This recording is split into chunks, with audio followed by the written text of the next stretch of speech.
Ibu sekalian, puji syukur marilah kita sama-sama panjatkan kepada Allah Subhanahu wa taala atas rahmat dan hidayahnya kepada kita semua, sehingga pada hari ini kita masih diberi kenikmatan sehat sehingga kita dapat bertemu dan bersilaturahmi dalam acara penyebaran pemahaman konsep budaya positif di sekolah.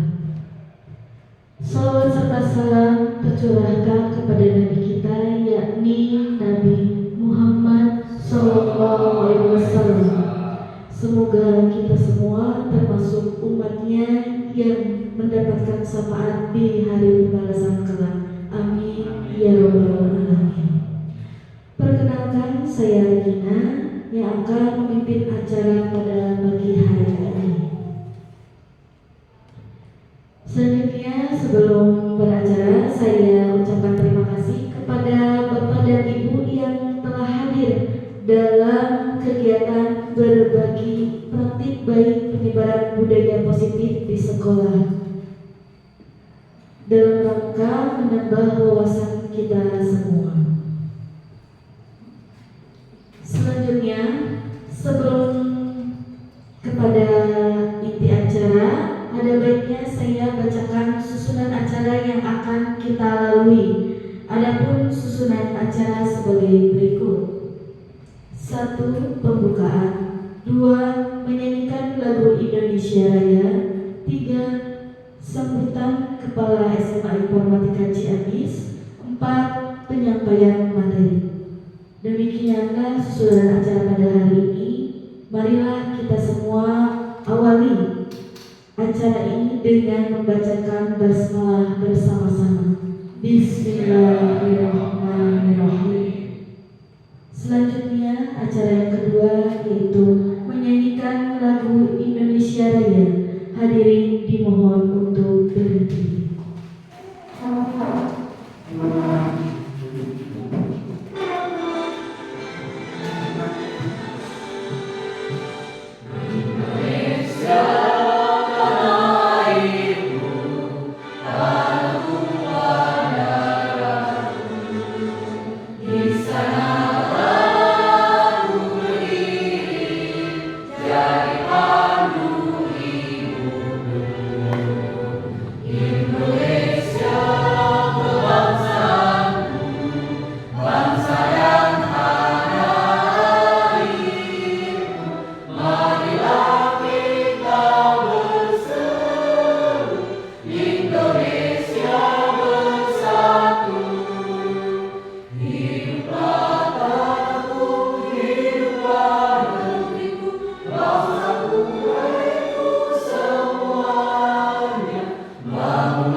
Hadirin dipersilakan duduk kembali.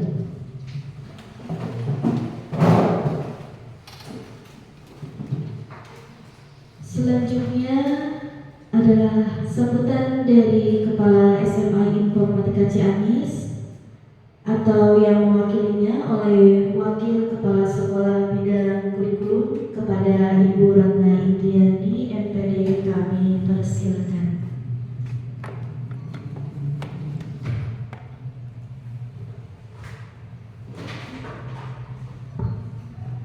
Assalamualaikum warahmatullahi wabarakatuh. Waalaikumsalam warahmatullahi wabarakatuh. Bismillahirrahmanirrahim. Alhamdulillahirabbil alamin. Wa bihi nasta'inu ala umuri dunya waddin. Wassalatu wassalamu ala asrofil anbiya'i wal mursalin wa ala alihi wa sahbihi ajma'in, amma ba'd.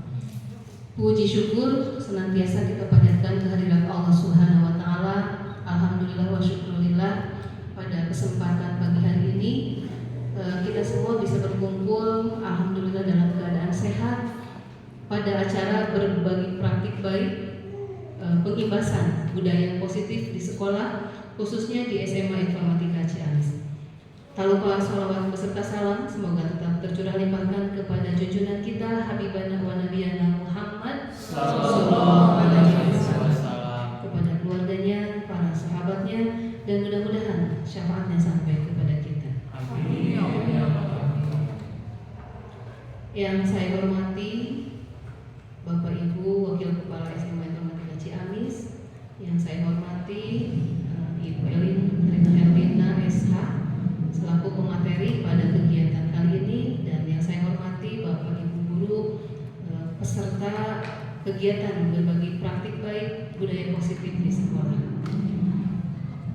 Pada kesempatan kali ini, alhamdulillah SMA Informatika Ciamis mendapatkan kesempatan untuk memperoleh ilmu khususnya mengenai budaya positif, di mana budaya positif ini memang sangat diperlukan sebelum kita mengarahkan atau sebelum kita mendidik kepada peserta didik, maka gurunya sendiri harus paham apa itu budaya positif.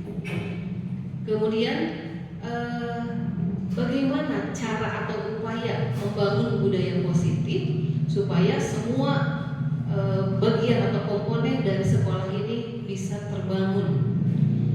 Yang ketiga, cara penerapannya. Nah, dengan kegiatan ini nanti Bu Elin selaku pemateri akan menjelaskan mengenai apa itu budaya positif sampai sedetail-detailnya, sehingga diharapkan nanti kita yang pertama di sini ada posisi sebagai wakil kepala bidang kesiswaan yang nantinya menangani siswa, kemudian guru BK, wali kelas, dan juga Bapak Ibu guru yang setiap saat memang akan berhadapan dengan siswa. Harus betul-betul memahami mengenai disiplin positif. Jadi ketika kita akan menerapkan konsep disiplin, bagaimana sih konsep yang sesuai?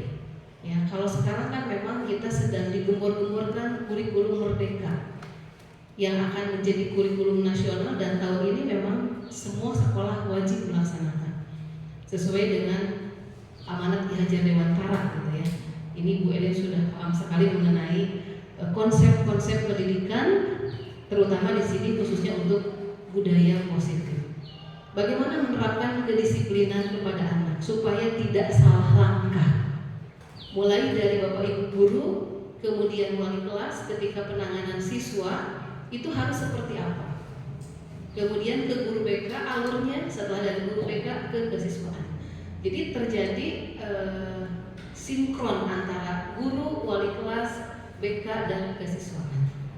Jadi sangat penting pada acara kali ini kita dengarkan bersama-sama, dan mudah-mudahan bisa diimplementasikan sehingga budaya positif ini betul-betul ada di SMA Informatika, bukan hanya sekedar slogan budaya positif, bukan hanya sekedar keinginan, tetapi mudah-mudahan bisa diterapkan seperti itu.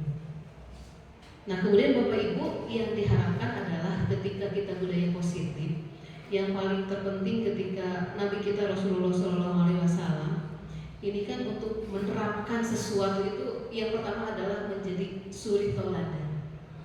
Jadi dalam kesempatan kali ini kita sama-sama memberikan teladan bagi siswa. Ketika siswa masih ada yang tidak menurut, mari kita juga berawal dari kita sendiri. Kita sama-sama introspeksi, apakah kitanya sudah betul atau belum. Nah, pada kesempatan kali ini juga alhamdulillah sekali lagi saya sampaikan terima kasih Bu Elin sudah tergagas ya. Alhamdulillah kita juga bisa menerima informasi dan menerima materi mengenai penerapan budaya positif. Nah, itu saja untuk sambutan kali ini.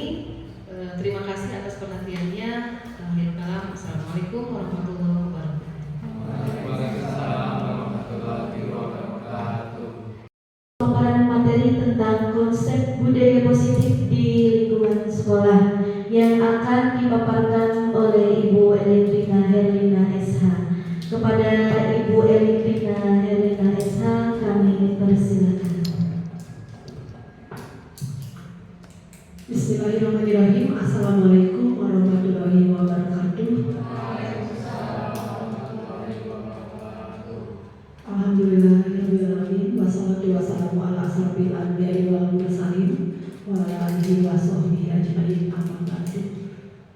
israh li sadri wa yassir li amri wahlul 'uqdatam min lisani yafqahu qawli.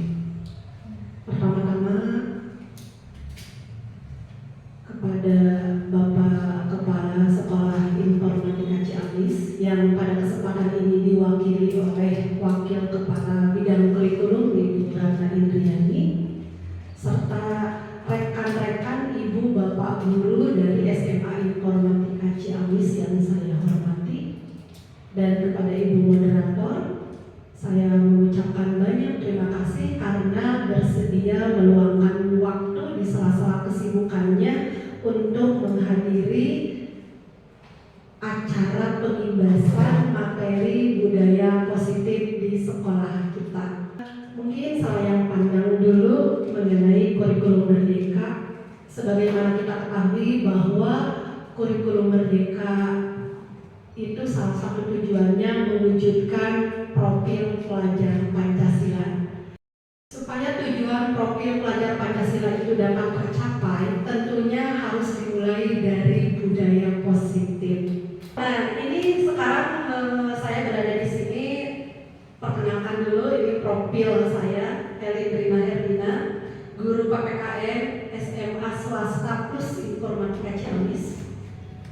Saya adalah calon guru penggerak angkatan 10 Kabupaten Ciamis, dan kesibukan saat ini yaitu tergabung dalam tim penelaah aksi nyata PMM batch 2. Kemudian saya juga penggerak komunitas belajar guru Pledi dan sedang mencoba merintis kombel di sekolah. Nah, sekarang kita ke materi ya, tentang budaya positif dalam rangka mewujudkan profil pelajar Pancasila yang merupakan tujuan utama dari kurikulum merdeka. Apa sih budaya positif itu? Budaya positif merupakan perwujudan dari nilai-nilai atau keyakinan universal yang diterapkan di sekolah. Realisasi budaya positif merupakan tanggung jawab bersama, bukan beban kepala sekolah, bukan beban wakil kepala bidang kesiswaan, BK, GDS, wali kelas, tapi tanggung jawab bersama. Nah, dalam budaya positif itu ternyata komponennya banyak sekali, konsepnya banyak sekali.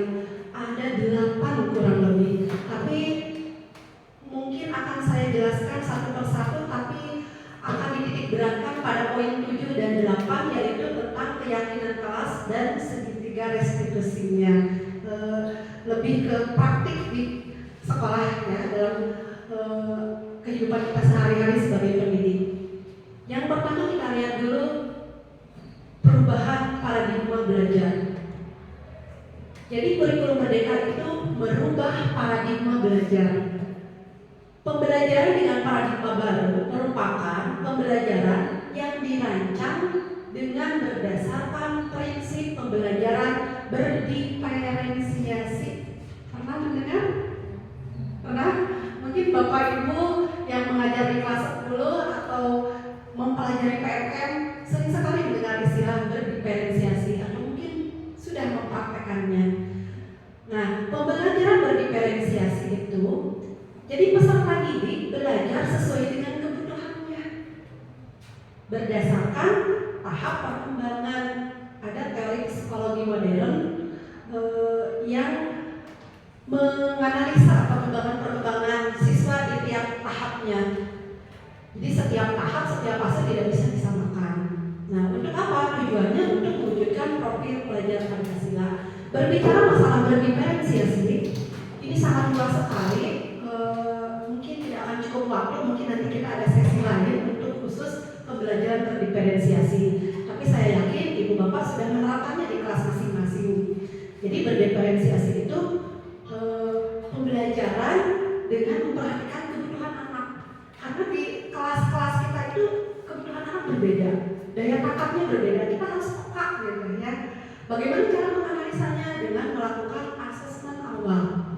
Jadi di awal semester atau di awal tahun ajaran baru, alangkah baik itu Bapak jangan dulu mengajar, tapi identifikasi dulu kebutuhan anak. Jangan-jangan di kelas itu ada yang sudah pintar sekali, ya ada yang masih perlu bimbingan. Nah kita harus peka, ya. Mungkin nanti ada sesi khusus untuk pembelajaran berdiferensiasi. Kemudian yang kedua, disiplin positif. Pernah mendengar juga budaya positif? Pernah. Disiplin positif merupakan unsur utama dalam terwujudnya budaya positif yang kita cita-citakan di sekolah kita. Kemarin saya sudah mengumpulkan perwakilan anak-anak menanyakan apa impian mereka sebagai murid di informatika. Ini jawabannya bisa Bapak lihat di depan. Ya, ada yang ingin bahagia, ingin dibimbing, ingin dituntun. Jadi banyak keinginan mereka. Nah, mungkin salah satu kewajiban kita memenuhi keinginan mereka, karena menurut Ki Hajar Dewantara kita itu adalah pelayan-pelayan siswa. Jadi kita yang harus mengikuti mereka, bukan mereka yang harus mengikuti kita. Jadi dalam pembelajaran itu siswa yang punya peran, subjeknya itu adalah siswa. Terus guru ngapain?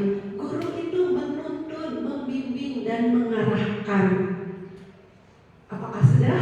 Silakan kita tanya ke diri masing-masing kita di kelas, lebih dominan apa lebih mengarahkan gitu ya. Nanti jadi refleksi bersama. Nah, kata disiplin sering dihubungkan dengan kepatuhan ya. Kepatuhan terhadap peraturan atau hukuman. Jadi disiplin itu identik dengan kepatuhan dan hukuman apabila tidak patuh. Padahal itu sungguh berbeda. Karena belajar tentang disiplin positif tidak harus dengan memberi hukuman. Jadi hukuman itu adalah alternatif terakhir. Malah kalau perlu hukuman itu ditiadakan sama sekali. Mungkin di hati Bapak Ibu bertanya, memang efektif aturan tanpa hukuman? Nanti kita lanjutkan pembahasan kita ya. Lanjut.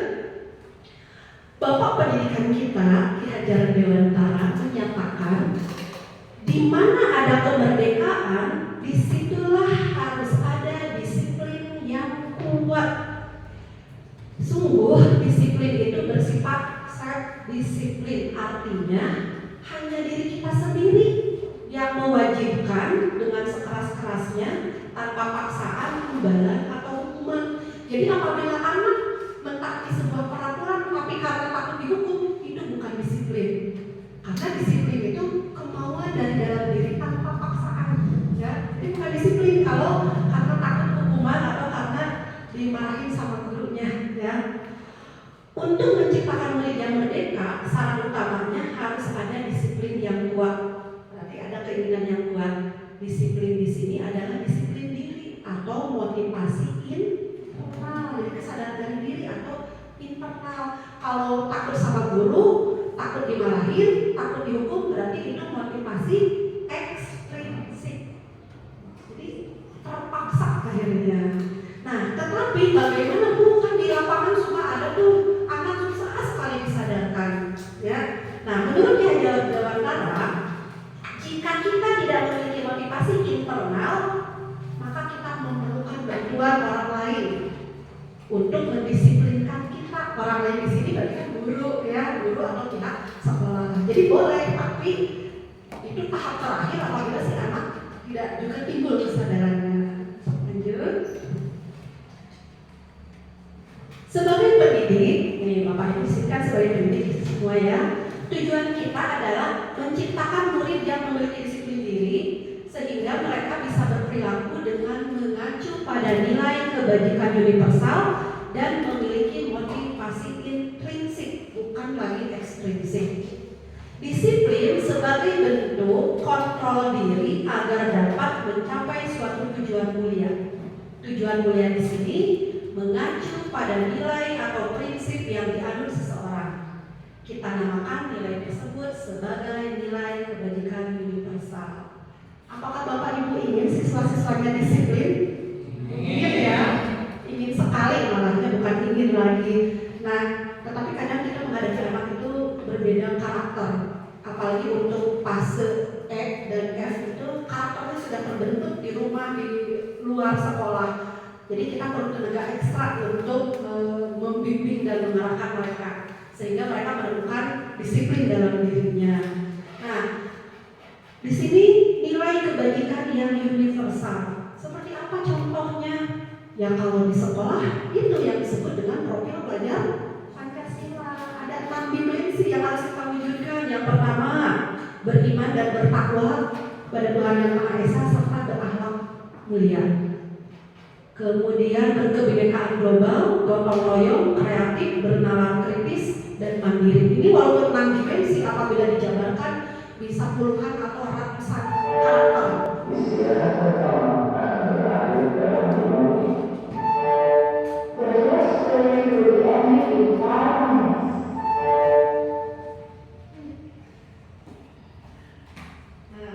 Nilai-nilai kebajikan yaitu nilai yang disepakati bersama terlepas dari suku bangsanya, agamanya, bahasanya maupun latar belakangnya. Jadi ketika kita mempunyai nilai-nilai kebajikan dalam diri kita, itu berperan sebagai payung, ya, melindungi atau fondasi dalam berperilaku. Jadi nilai kebajikan adalah sifat-sifat positif manusia yang merupakan tujuan mulia yang dipegang oleh seseorang. Ibu bapak di sini pasti punya prinsip, mungkin kalau kita nyebutnya ya prinsip. Nah itu prinsip itu pasti akan kita pegang teguh gitu ya. Seperti misalnya kita punya satu barang sangat berharga bagi kita, terus kita pegang erat-erat karena takut diambil orang. Walaupun orang merayu, memberi imbalan, bahkan mengancam, kita pasti sekuat tenaga mempertahankan karena bagi kita itu adalah nilai yang sangat berguna. Tapi apabila kita ingin mengeluarkannya, dengan mudah jangan kita membuka tangan, nggak usah diancam, nggak usah diberi hukuman, gitu, nggak usah dirayu-rayu. Jadi kita yang punya kendali, ya. Jadi disiplin kita yang punya kendali. Lanjut. Nah, yang keempat, kebutuhan dasar manusia. Ini bagian dari budaya positif. Jadi setiap manusia itu, ibu bapak, punya kebutuhan dasar dan ini pada prinsipnya sama. Mau itu siswa, mau itu guru, mau itu siapapun yang namanya manusia pasti punya kebutuhan dasar. Kebutuhan dasar adalah segala sesuatu yang kita lakukan untuk mendapatkan apa yang kita inginkan. Ya.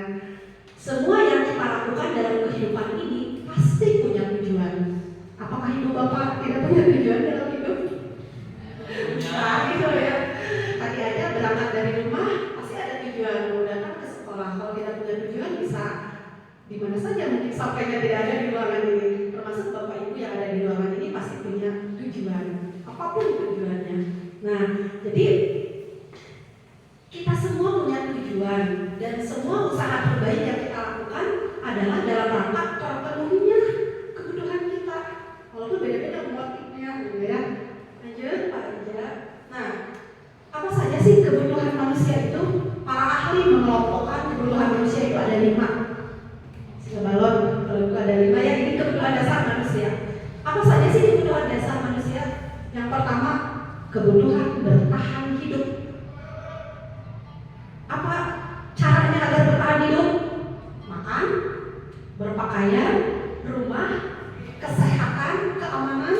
Itu poin-poin yang kita butuhkan untuk bertahan hidup. Mungkin ibu bapak bisa menambahkan contoh-contoh ini ya. Selain bertahan hidup, kita pun memerlukan kasih sayang dan rasa diterima. Betul? Makan terpenuhi, rumah bagus, sehat, tapi tidak ada yang mencintai, hampa hidup kita. Ya, hampa sekali. Apa contoh kasih sayang dan rasa diterima? Rasa dicintai, rasa diperdulikan, berbagi, kerjasama, adem gitu rasanya ya, tidak hampa, jadi berbunga-bunga, bersemangat setiap hari. Nah itu karena terpenuhinya rasa kasih sayang dan rasa diterima. Yang ketiga, kebutuhan dasar manusia itu yaitu penguasaan. Ada ke dalam diri kita kebutuhan untuk menguasai, ya. Contohnya apa menguasai itu? Harga diri, ya, harga diri.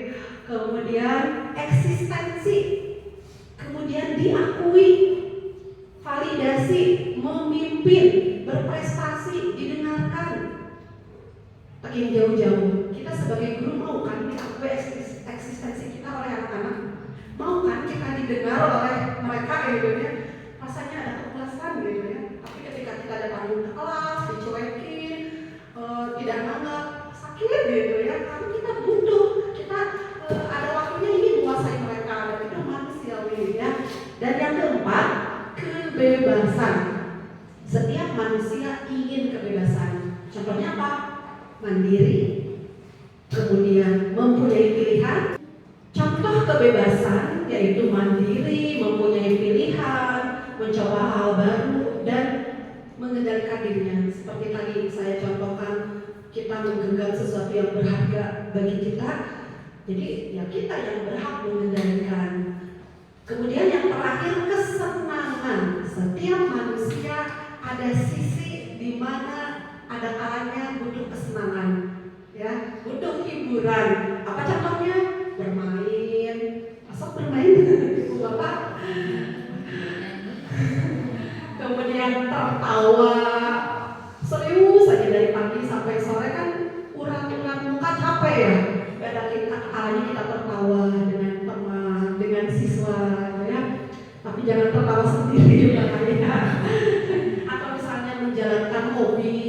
Banyak orang-orang sibuk, pejabat, saking sibuknya sampai tidak punya waktu, tapi tetap meluangkan waktu untuk hobi yang disebut healing mungkin, ya, healing. Jadi ibu bapak silakan luangkan waktu untuk healing, ya, untuk refreshing, karena itu kebutuhan dasar manusia.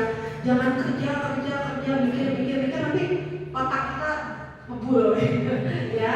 Jadi manusia membutuhkan kesenangan. Sekarang poin ke-6, motivasi perilaku manusia. Kalau tadi manusia itu punya kebutuhan dasar, selain punya kebutuhan dasar, ternyata manusia juga punya motivasi dalam melakukan perbuatan. Ada 3 kalau ini. Apa saja motivasi perilaku manusia? Bisa belum lagi? Nah, motivasi perilaku kita sebagai manusia biasanya dilatar belakangi 3 motivasi, 3 modus lah ya. Kalau dalam hukum itu modus. Yang pertama, menghindari ketidaknyamanan atau hukuman. Yang kedua, untuk mendapatkan imbalan atau penghargaan dari pihak lain. Suka ya gitu ya. Yang ketiga, untuk menjadi orang yang mereka inginkan dan menghargai diri sendiri sesuai dengan nilai-nilai yang mereka percaya. Nah, Bapak Ibu ada di ruangan ini, mana motivasinya?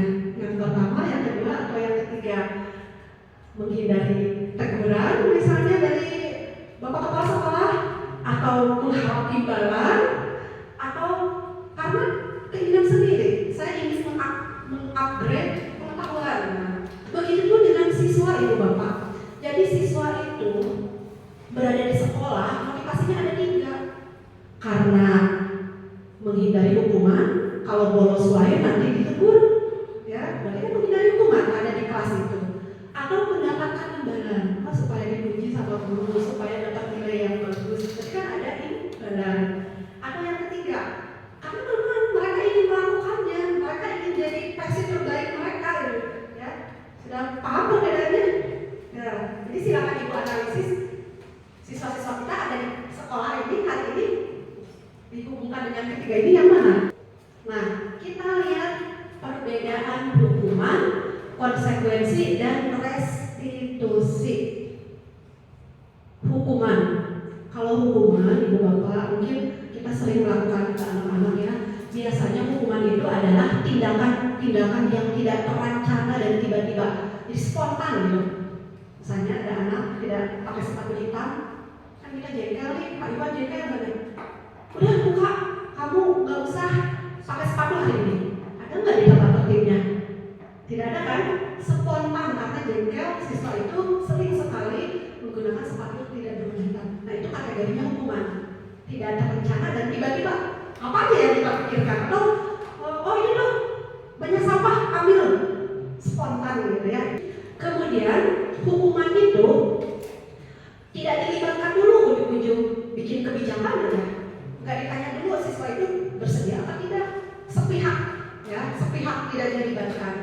Kemudian sama dengan satu arah gitu ya, perintah.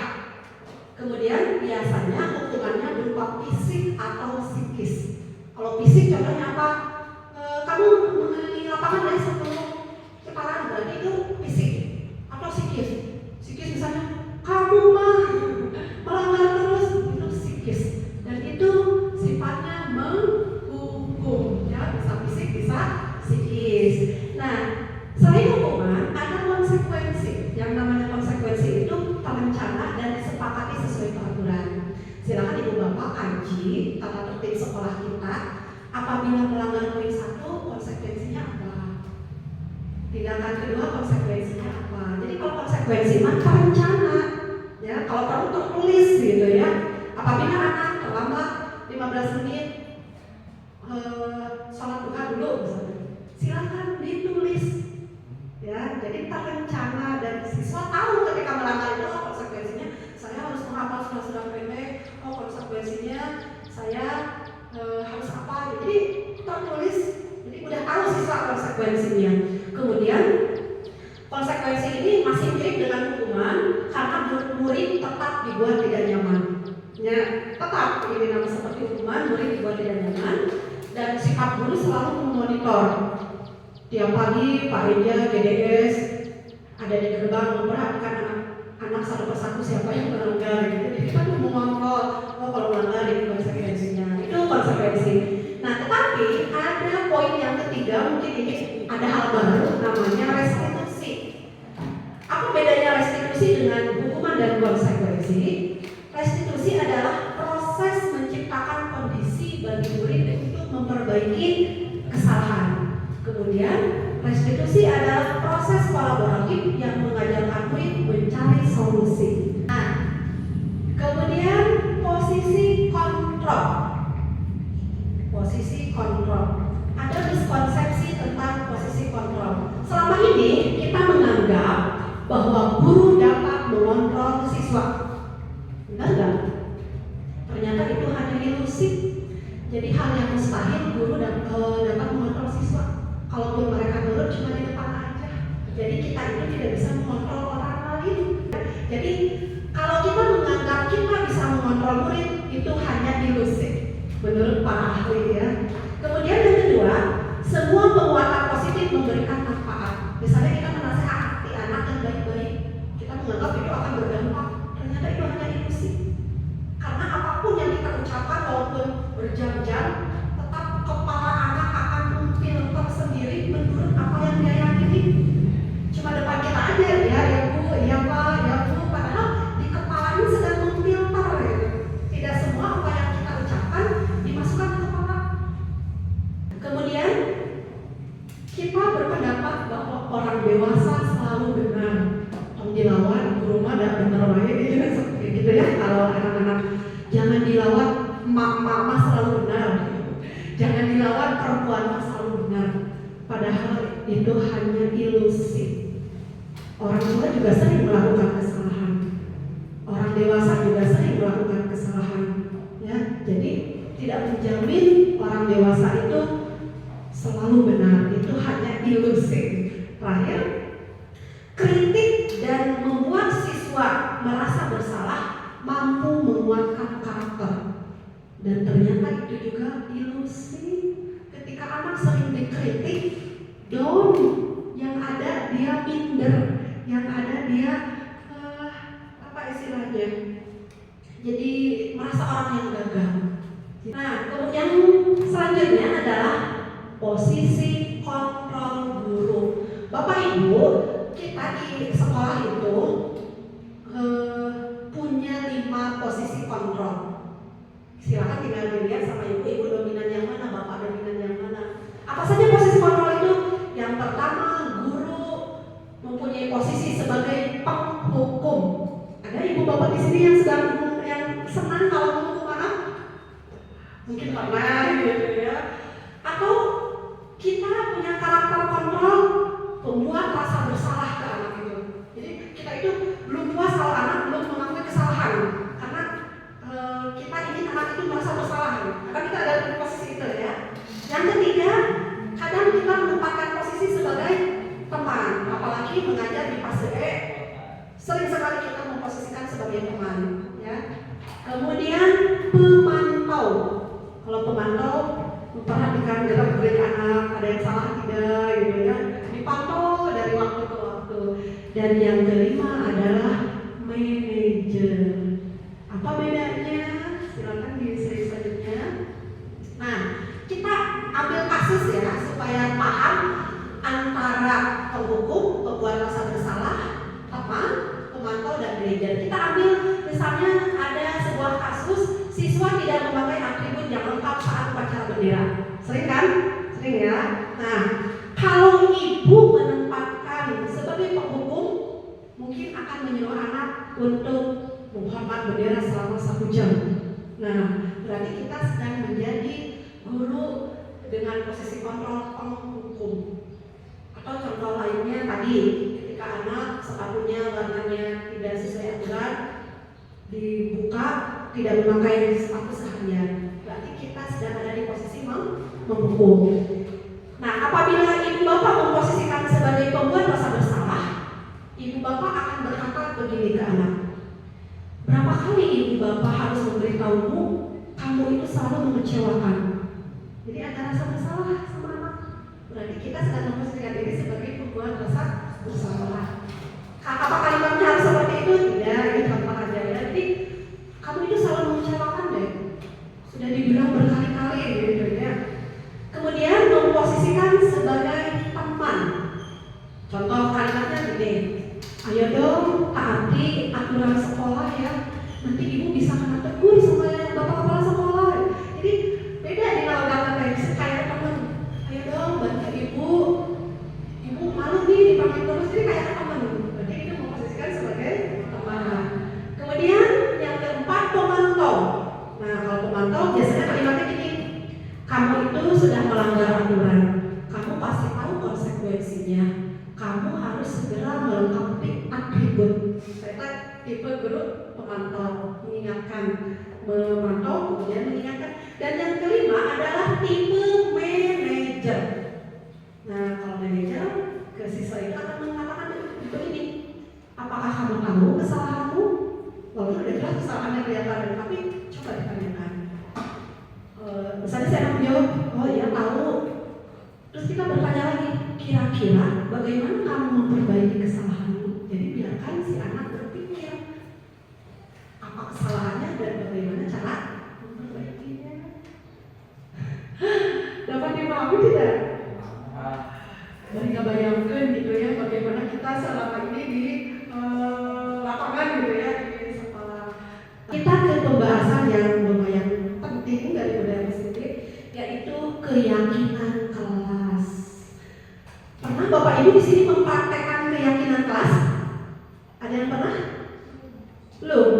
Nah, setelah menerima materi ini, minimal nanti setiap wali kelas di tahun ajaran baru, silakan bikin kesepakatan kelas yang nantinya akan jadi keyakinan kelas. Saya sudah mencoba mempraktekannya sekali ya di kelas 11 IPA 3. Jadi keyakinan kelas itu kesepakatan supaya bisa belajar dengan nyaman gitu ya. Jadi keyakinan kelas adalah kesepakatan untuk membantu guru dan siswa bekerja sama membentuk kegiatan belajar mengajar yang efektif. Misalnya di awal semester kita sepakati ya, bukan aturan. Kesepakatan berbeda dengan aturan. Kalau aturan bisa saja dibuat oleh guru, diiakan oleh siswa. Tapi kalau kesepakatan, tanyakan ke siswa, kalian itu ingin belajar seperti apa? Saya pernah mempraktekkan di 11 IPA 3. Saya tanya, apa yang ingin mereka lakukan supaya di kelas nyaman? Jawabannya, saling menghargai Bu. Setuju? Setuju. Apalagi indikatornya apa? Saling menghargai, tidak boleh mengganggu, tidak boleh berbicara kasar. Jadi mereka yang mengungkapkan keinginan-keinginannya, jadi disepakati, ya. Kemudian apalagi menjaga kebersihan Bu, oh berarti tiketnya harus jalan. Nah, nanti ya Ibu kurikulum, kalau bisa untuk tahun ajaran baru di setiap kelas itu ada kesepakatan kelas. Jadi itu kan enak ya, masuk kelas itu topik, lalu mereka punya kesepakatan dan hukumannya atau konsekuensinya itu dari teman-temannya juga. Berarti saya tidak melaksanakan tiket, berarti saya melanggar kesepakatan dong gitu ya, tanpa kita ingatkan. Jadi Jadi istilahnya itu bukan aturan kelas. Kalau aturan kelas bisa saja wali kelas yang menentukan poin-poinnya, anak-anak mengiyakan itu aturan. Tapi kalau kesepakatan, silakan gali dari anak. Ada beberapa anak yang waktu itu gini, ibu jangan ada yang pacaran di kelas.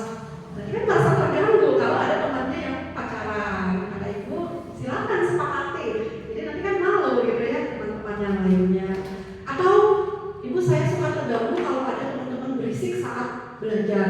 Nah berarti nanti gimana kesepakatannya gitu ya.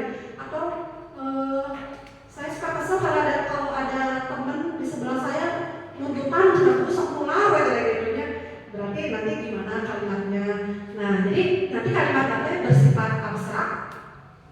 Kemudian yang kedua berupa pertanyaan umum, saling menghargai, saling menghormati, saling membantu, menjaga kebersihan, tanggung jawab, disiplin, itu pernyataan positif. Kemudian kalimatnya sedikit aja ya, supaya mudah diingat. Ulang panjang gitu kan susah mengingatnya. Udah aja disiplin, menjaga kebersihan gitu kan ya. Nah kemudian disesuaikan dengan kondisi kelas dan semua warga kelas dilibatkan saat pembuatan keyakinan kelas. Ini jangan dari guru, tapi harus melibatkan siswa. Dan yang terakhir, tinjau evaluasi dari waktu ke waktu. Gimana Bapak Ibu, masih semangat? Ya. Dan ini yang terakhir juga, materi yang terakhir yang tadi jadi titik fokusnya itu adalah segitiga restitusi. Apa sih segitiga restitusi? Segitiga restitusi adalah suatu cara atau pendekatan kepada siswa. Pernah mendengar nggak istilah segitiga restitusi? Pernah? Kalau ibu bapak rajin buka PMM, semua yang saya jelaskan itu ada di materi PMM. Lebih enak ibu bapak kalau belajar PMM, ilmunya dapat, sertifikatnya juga dapat ya. Yuk kita mulai bergerak ya. Kita mulai bergerak karena di situ banyak sekali pengetahuan termasuk tentang segitiga restitusi. Segitiga restitusi adalah suatu cara atau pendekatan kepada anak agar siswa memperbaiki diri. Kemudian segitiga restitusi dijalankan melalui proses dialog antara guru dan siswa. Ya, jadi harus dialog ulang ujung-ujung. Kamu menangkal, kamu mengecewakan, udah kamu begini saja tanpa dialog. Kemudian restitusi berfokus pada solusi atau pemecahan masalah yang bisa dilakukan bukan pada masalahnya. Misalnya restitusi segitiga itu dilakukan agar dapat menghasilkan siswa yang berkarakter kuat. Maksudnya mempunyai kemandirian dan tanggung jawab. Nah, segitiga sesuai namanya segitiga, ya, berarti segitiga atau 3 tahap restitusi. Segitiga restitusi, yang pertama menstabilkan identitas, yang kedua validasi tindakan yang salah, dan yang ketiga menanyakan keyakinan. Lanjut. Nah, apa itu menstabilkan identitas? Menstabilkan identitas menjalankan prinsip bahwa membuat kesalahan adalah bagian dari proses pembelajaran sehingga anak tidak merasa gagal. Jadi kalau ibu bapak menemukan anak yang melanggar aturan, ketika diajarkan suka dipanggil tuh ya, temui ibu di jam istirahat. Nah, lakukanlah segitiga restitusi. Jangan langsung memarahi gitu ya, tapi lakukan dulu ini, stabilkan identitas mereka. Contohnya gimana Bu menstabilkan identitas? Ini contoh-contoh kalimatnya. Misalnya nih ada anak dalam kesalahan, kita bisa mengatakan begini ke anak. Nah, berbuat salah itu manusiawi. Sekarang begitu nggak anak? Tapi kadang kita udah emosi duluan ya. Kamu ini udah ibu berapa kali panggil gitu ya. Senang banget dipanggil sama ibu. Harusnya pertama kali kita menghadapi anak yang keluar dari mulut kita itu, nah, berbuat salah itu manusiawi. Bisa diganti kalimatnya, bisa ada banyak pilihan sesuai dengan kondisi. Atau tidak apa-apa, tidak ada manusia yang sempurna gitu ya. Atau gini, pernah nggak ibu bapak ke anak-anak begini? Ibu bapak dan semua orang juga pernah melakukan kesalahan itu. Pernah nggak bilang begitu? Pernah pernah seperti kita kayak manusia yang tidak merasa lalu gitu ya. Nah, nanti sekali-kali kita ngaku aja ke anak, ibu, bapak, guru, dan teman-teman kalian juga pasti pernah melakukan kesalahan itu. Jadi si anaknya tidak merasa gagal gitu ya. Nah, kemudian kalimat lain, ibu bapak tidak mau mencari siapa yang salah, tapi justru ingin mencari solusi. Atau kalimatnya, ibu bapak tidak tertarik sama kesalahanmu, tapi justru membantu menemukan solusi. Atau bahkan ada kalimat, kamu berhak kok merasa begitu. Misalnya ada anak marah-marah nih di kelas ya. Kemudian kita bilang ke anak, ibu dengar kamu marah-marah ya di kelas. Ya bu, jangan emang kenapa? Marah-marahnya tidak baik dan lain sebagainya. Alangkah baiknya kalau kita mengatakan dulu ke anak, kamu berhak kok merasa begitu, gitu ya. Kamu berhak merasa begitu. Lanjut. Nah, yang kedua, validasi tindakan yang salah. Berarti ini tahap kedua dari restitusi, yaitu validasi tindakan yang salah.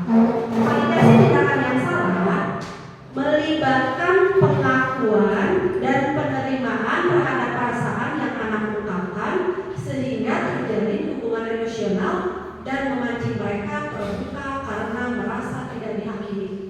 Nah, jadi setelah menstabilkan identitas, anak dibuat tenang, tidak merasa dihakimi, lanjutkan ke validasi tindakan yang salah. Kalimatnya bisa begini, kamu pasti punya alasan yang melakukan itu. Tanyakan alasannya. Ketika anak sudah tenang, tanyakan alasannya. Misalnya, kalau boleh ibu tahu, kenapa kamu berbuat seperti itu? Ya. Atau misalnya kalimatnya, kamu sebenarnya bisa bertindak lebih dari itu loh. Kamu itu hebat, kamu cuma marah-marah, padahal kamu bisa lebih dari itu. Silakan kalimat itu ungkapkan untuk memvalidasi tindakan mereka yang salah. Nah, yang ketiga, menanyakan keyakinan alas.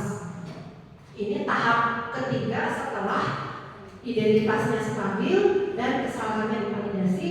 Maka tahap ini adalah tahap menanyakan nilai-nilai yang anak percaya dan yakini dihubungkan dengan kesalahan yang dia lakukan. Contoh pertanyaannya, apa nilai-nilai kebajikan yang kamu pegang atau prinsip yang kamu pegang? Atau misalnya pertanyaannya, apakah kamu ingat nilai-nilai yang telah kita sepakati? Misalnya tadi, makanya harus ada keyakinan kelas ya. Misalnya di kelas harus saling menghargai, tapi satu waktu ada anak berantem gitu. Makanya kita tanyakan, kamu ingat tidak keyakinan kelas kita? Oh ingat bu, apa? Saling menghargai. Nah kamu malah berantem sama temanmu, berarti tidak menghargai. Tanyakan ke anaknya. Nah kemudian gini, tanyakan juga, kamu itu ingin jadi orang seperti apa?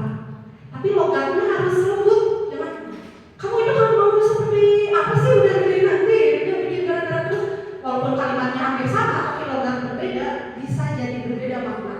Ya, jadi kamu itu ingin jadi orang seperti apa sih? Jadi si nada bicara kita juga harus benar-benar menyentuh mereka, gitu ya. Mungkin di BK ada ilmunya ya, psikologinya gitu, cara mengajak bicara anak. Dan yang terakhir bisa juga kita sampaikan ke anak seperti apa gambaran kelas yang ideal bagimu.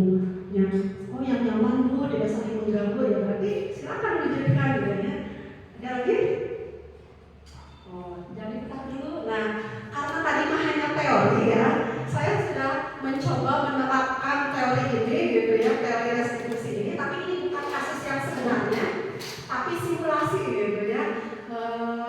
Mungkin ini belum contoh yang bagus juga, nanti ibu bapak mungkin bisa mempraktekannya sendiri dengan gaya masing-masing, tapi secara garis besar seperti ini gitu susunannya. Maka silakan. Ini saya sedang melakukan sedikit restitusi pada salah satu siswa, yaitu Sulastri kelas 10-3.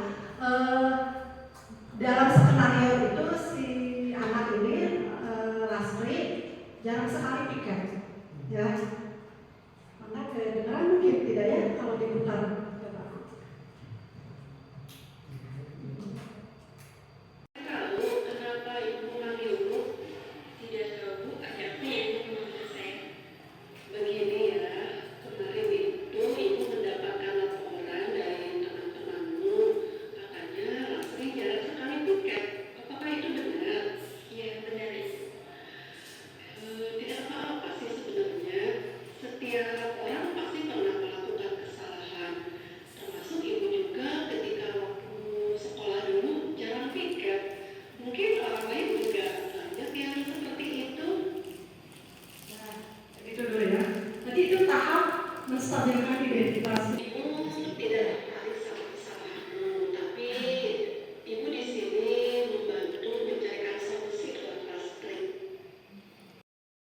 Nah itu Bapak pemaparan tentang budaya positif yang dapat saya sampaikan.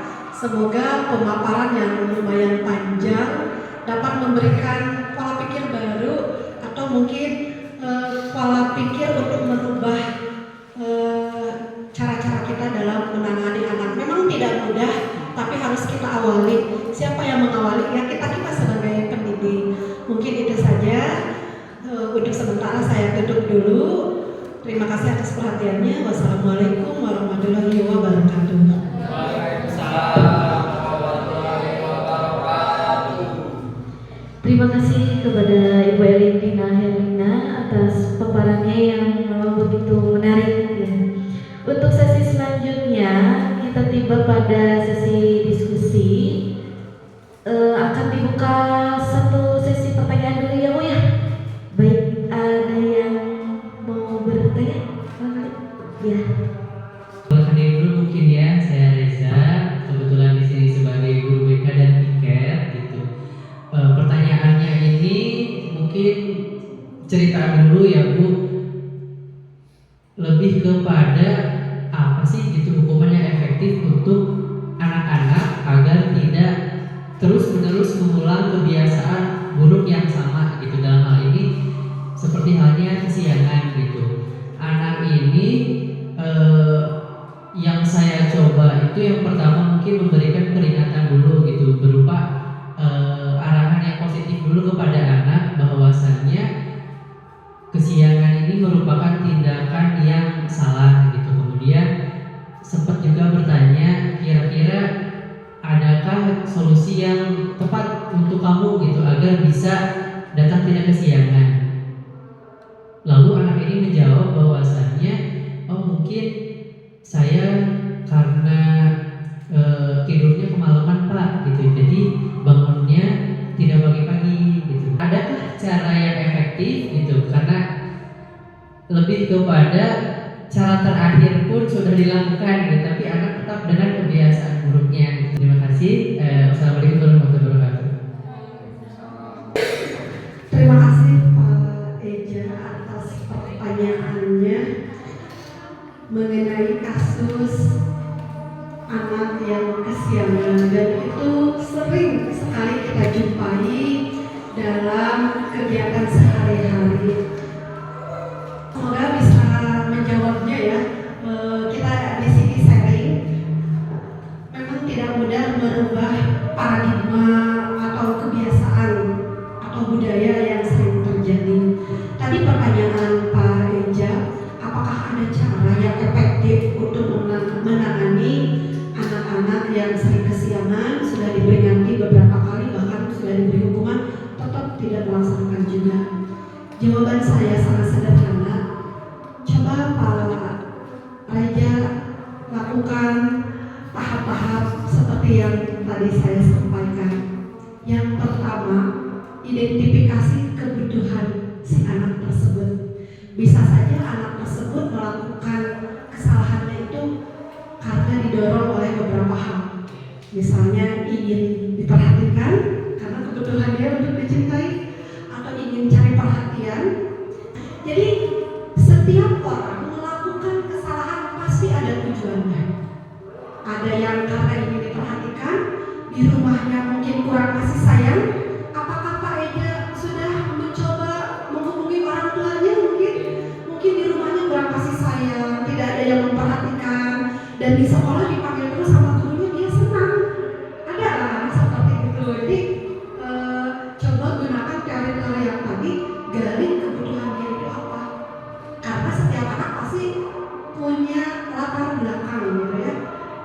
Jadi ketika kita sudah mengidentifikasi tujuan dan kebutuhan mereka, jadi nanti kita dapat melakukan tindakan yang tepat gitu ya. Ada anak yang hatinya sangat lembut, dia akan lebih menerima kalau dinasihati dengan kata-kata yang baik. Tadi stabilkan identitasnya. Ternyata anak itu berbeda-beda. Mungkin di sini ada Ibu Nita ya, Bu Nita. Ada yang namanya Stephen ya, Bu Nita. Ya, jadi anak-anak itu punya karakter bawaan yang tidak bisa kita samakan. Ada yang feeling, ada